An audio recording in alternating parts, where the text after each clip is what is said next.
Hello, this is Chris Summers. I'm the Director of Financial Aid here at Oglethorpe University, and I just wanted to take a little bit of time to walk you through your aid offer letter, where you find it, what you will find on the aid offer letter, and just kind of understanding some basics about it so that you know what you're looking at. So in the interest of getting that done, I'm going to go ahead and share my screen.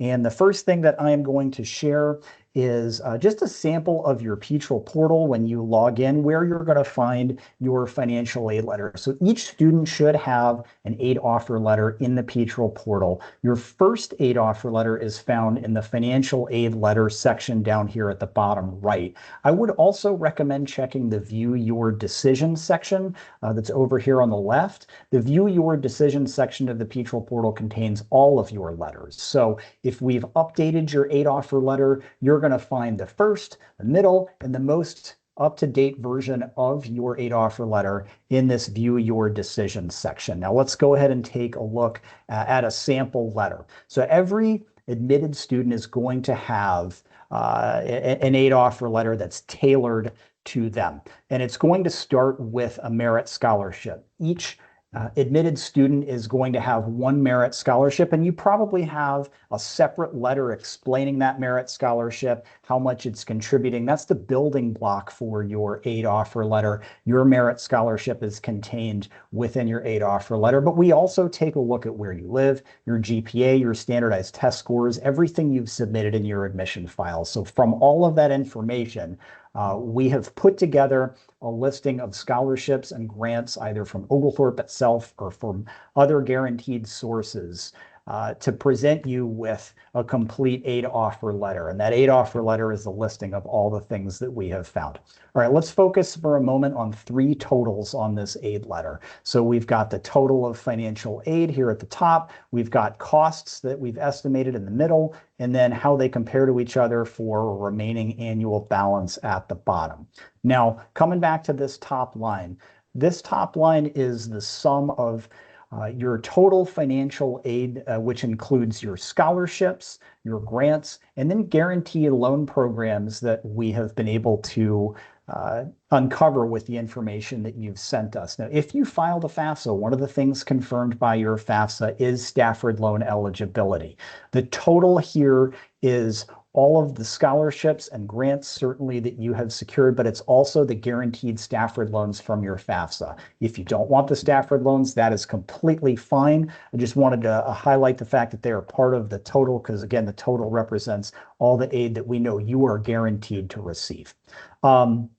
Let's go down here to the next total, which is your total estimated costs. Now, the total estimated costs are based on a student attempting a full-time schedule, which is any schedule between 12 and 19 credit hours. This estimated cost figure also includes food and housing, where the housing charge is based on Trayer Hall.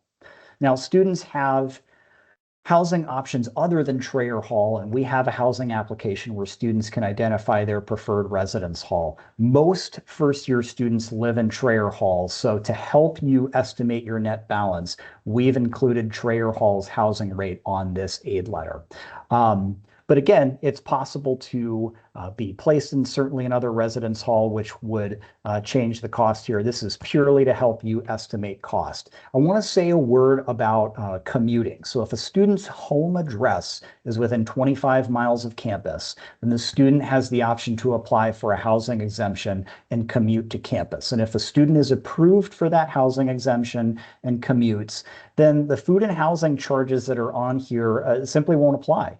But also be aware that commuting can change a student's aid eligibility. So for instance, our Flagship 50 program requires that a student lives on campus. If a student has been offered Flagship 50, but then decides to commute, then the Flagship 50 award would come off the award letter. Again, the food and housing charges won't be there, but the Flagship 50 award would come off. So if you're thinking about commuting or if you're planning to commute, let's just talk about what that means for your aid offer letter and for your estimate. Now, we'll move down to this final line, which is comparing the costs and the financial aid to come up with an estimated net balance. Now, I do want to focus here. The annual net balance we've estimated here would be how much the student would pay after the financial aid above is applied.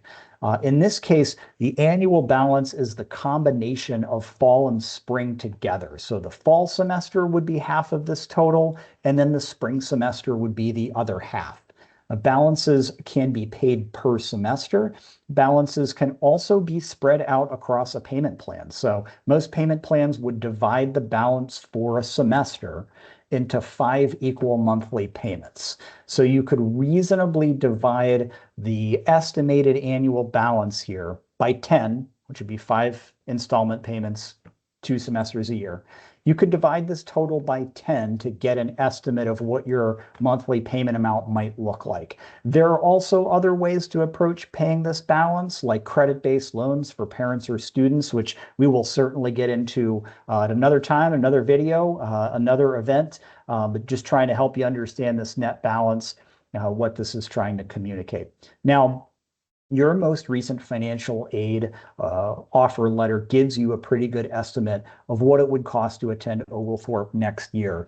We would be happy to discuss your aid letter individually, talk about your individual scholarships or grants, other possibilities. But before I sign off, I want to say a little bit about extenuating financial circumstances. So your FAFSA, if you filed one, has given us an idea of what your financial need looks like, but certainly there are other extenuating financial circumstances that can come into play. There's really not a great way to communicate those extenuating circumstances with the FAFSA, but you can communicate those to the aid office here through what we call a request for review. So if you want to talk about any of your individual scholarships or grants, your totals, what you do next, or a request for review, please feel free to reach out to us. You can reach us via email at FINAID, just financial aid, but shortened. So finaid@oglethorpe.edu. You can also reach us via phone at 404-364-8305. Hopefully this is helpful, and hopefully we get a chance to chat more about your further exploration here at Oglethorpe University.